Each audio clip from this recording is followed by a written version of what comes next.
Bismillahirrahmanirrahim. Assalamualaikum warahmatullahi wabarakatuh. Ya, kembali lagi di channel saya Muhammad Yunus Media. Kali ini saya akan memberitakan seputar IKN ya. Nih, pindah ibu kota, harapan Kalimantan dan kekhawatiran Jawa. Rencana pemindahan ibu kota negara dari Jakarta ke ibu kota negara Nusantara atau IKN di Kalimantan Timur masih memantik pro kontra di tengah masyarakat. Ada perbedaan persepsi orang-orang yang tinggal di Jawa, Sumatera, serta orang-orang di luar Jawa dan Sumatera, termasuk Kalimantan terkait isu ini. Setidaknya itu yang tergambar di wawancara dan survei terbaru terkait isu ini. Kemenangan pasangan Prabowo Subianto dan Gibran Rakabuming Raka pada pemilihan umum pemilu 2024 berdasarkan pengumuman terakhir Komisi Pemilihan Umum semakin memuluskan rencana pembangunan IKN dari perpindahan ibu kota negara. Pasalnya, pasangan ini kerap menggaungkan niat untuk melanjutkan program IKN. Nah, dan yang menarik, pembangunan IKN dan perpindahan ibu kota membuat masalah terkait pembangunan Indonesia yang Jawa sentris kembali disorot. Sebagian kelompok menganggap perpindahan pusat pemerintahan IKN ataupun perpindahan pusat pemerintahan ke IKN akan bermanfaat untuk pemerataan ekonomi ke berbagai wilayah di Indonesia di luar Jawa. Sementara itu, kelompok lainnya menganggap perpindahan IKN tidak akan efektif dan akan membuat kerugian lingkungan dan sosial yang lebih besar.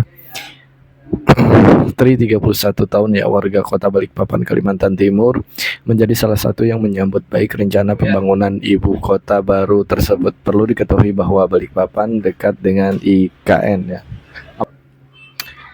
Nah, baginya upaya pemindahan ibu kota ke Nusantara adalah upaya agar membuat Indonesia tidak menjawa sentris. Ia merasa selama ini wilayah selain di Pulau Jawa terkesan dianaktirikan terkait pemerataan sumber daya. Nah, masa kecilku dipenuhi mati lampu dan mati air. Kalau nanti jadi ibu kota, masa mati lampu dan mati air terus, katanya. Nah, senada Nelly, 31 tahun, seorang wirausahawan asal Pontianak, Kalimantan Barat, juga menilai pemindahan IKN akan memberi dampak positif bagi kota tempat tinggalnya. Dia percaya pindahnya ibu kota ke Kalimantan akan memacu pemerataan dan membuat daerah-daerah di pulau tersebut semakin maju di berbagai sektor. Nah, dampak positif dari pemerataan yang dia sebutkan juga bukan omong kosong belaka. Nah, pembangunan di sektor transportasi sudah dirasakan ya. Penambahan jembatan Kapuas yang hari ini Pak Jokowi resmikan dan pembangunan bandara di kota Singkawang contohnya. Nah, dia juga berharap pembangunan ini juga dilanjutkan dengan adanya akses seperti jalan tol ataupun kereta api yang menghubungkan kota-kota di Kalimantan. Karenanya sekarang saja kalau misal dari Pontianak mau ke Balikpapan harus transit Jakarta dulu, padahal satu pulau. Namun ada pendapat yang berbeda ya, dari beberapa orang dari Pulau Sumatera dan Pulau Jawa. Elina, umur 27 tahun, pemudi asal kota Medan, Sumatera Utara, mengatakan ia sebenarnya setuju-setuju saja dengan pemindahan IKN, tetapi dia sendiri mengaku kalau perpindahan ibu kota sebenarnya tidak banyak terkait dengan kondisi daerahnya. Nah, saya tidak terlalu peduli ya IKN mau di mana, soalnya selama ini juga tidak terlalu berpengaruh buat kehidupan pribadi. Asal yang terbaik untuk negara, saya setuju saja, ujarnya saat berbicara dengan Tirto. Nah, sementara di spektrum perlawanan, pandangan soal dampak negatif lebih besar ketimbang dampak positif disampaikan oleh orang-orang yang tinggal di Pulau Jawa. Misalnya Rian ya, umur 28 tahun, wirausahawan asal Bandung. Dia beranggapan pembangunan calon ibu kota dari nol pasti akan membuat lahan wilayah yang tadinya hijau. Hal ini juga pastinya memerlukan biaya yang sangat besar, yang juga ada kemungkinan akan membengkak. Belum lagi bicara soal masyarakat adat yang terusir dari wilayahnya karena adanya mega proyek seperti ini, tuturnya saat bicara dengan Tirto. Nah, pemerataan pembangunan dan upaya agar tidak Jawa sentris menurut dia juga hanya pemanis untuk melancarkan investasi ke industri ekstraktif seperti kebun sawit dan batu bara. Itu justru yang akan merusak Kalimantan sebagai paru-paru dunia, tambahnya lagi. Menurutnya, alokasi dana pembangunan IKN akan lebih bermanfaat jika didistribusikan untuk mendukung UMKM di Kalimantan serta mengembangkan kota di luar Pulau Jawa. Masih banyak kebutuhan sosial masyarakat yang bisa dipenuhi oleh pengeluaran gak penting kayak gitu, Dikat, ujarnya. Nah, data survei menunjukkan persepsi masyarakat belum seluruhnya positif.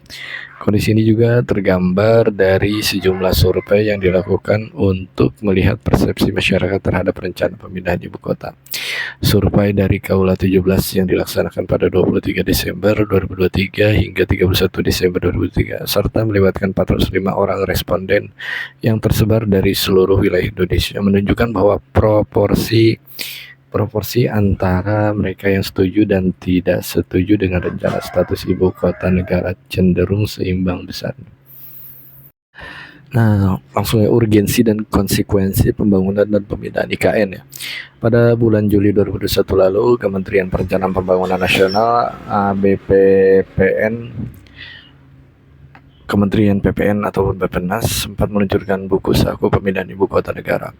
Dalam dokumen tersebut terdapat setidaknya 7 poin yang membahas urgensi pemindahan ibu kota. Poin pertama terkait dengan konsentrasi penduduk di Pulau Jawa. Dari data mereka, tercatat 57% penduduk Indonesia tinggal di Pulau Jawa. Ini berarti terdapat lebih dari 150 juta jiwa yang memadati Pulau Jawa bandingkan dengan pulau lain.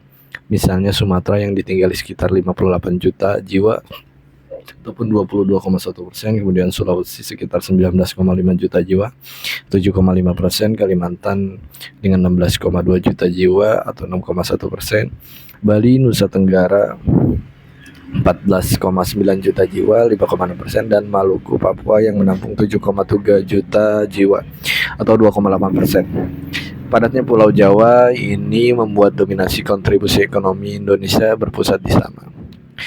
Kontribusi ekonomi Pulau Jawa terhadap produk domestik bruto ataupun PDB mencapai 59%. Poin urgensi ketiga terkait dengan krisis ketersediaan air.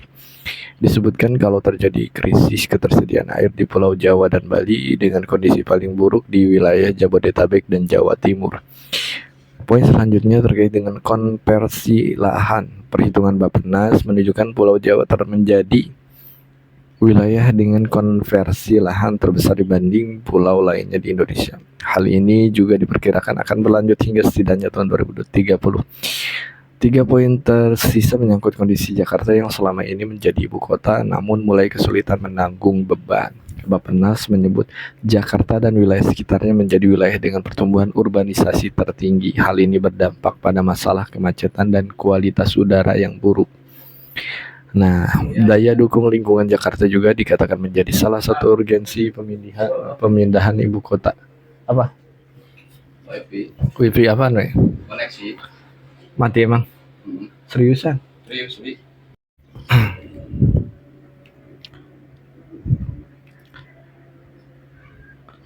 Nah, daya dukung lingkungan Jakarta juga dikatakan menjadi salah satu urgensi pemindahan ibu kota. Muka air tanah Jakarta dikatakan mengalami penurunan 7,5 sampai 10 cm setiap tahunnya. Sekitar 57% air waduk dan 61% air sungai juga tercemar berat. Diperkirakan pula akan terjadi kenaikan muka air laut sekitar 25 sampai 50 cm pada tahun 2050 di Jakarta. Nah, poin terakhir menjabarkan ancaman bencana alam di Jakarta termasuk banjir, gempa bumi, dan penurunan tanah. Sekitar 50% wilayah Jakarta disebut memiliki tingkat keamanan banjir di bawah 10 tahunan. Yang idealnya harusnya 50 tahunan. Kemudian resiko gempa bumi karena adanya aktivitas gunung api Krakatau dan Gunung Gede, serta potensi tsunami Megatrust Selatan, Jawa Barat, dan Selat Sunda, serta gempa datar sesar Baribis, sesar Lembang, dan sesar Cimandiri. Bappenas juga mencatat tanah turun di Jakarta mencapai 35 sampai 50 cm antara tahun 2007 sampai 2017. Nah, terdapat